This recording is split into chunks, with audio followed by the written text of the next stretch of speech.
ఎన్టీఆర్ జిల్లాలో UK visa renewal పేరుతో భారీ మోసం జరిగిన ఘటన కలకలం రేపుతోంది. ప్రముఖ యూట్యూబర్ మన శంకర వరప్రసాద్, నటి రమానందన అలియాస్ నందు కుటుంబ సభ్యులపై ఇబ్రహీంపట్నం పోలీసులు కేసు నమోదు చేశారు. ఈ కేసులో మొత్తం 3 నిందితులపై చర్యలు చేపట్టారు.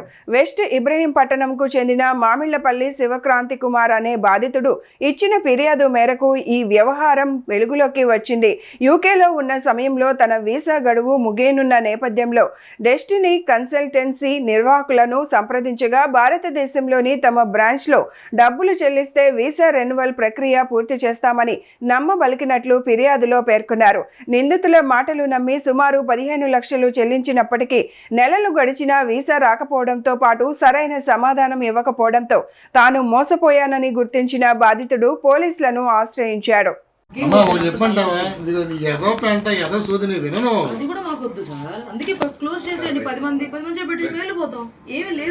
రాత్రి 10 మంది ఎవరా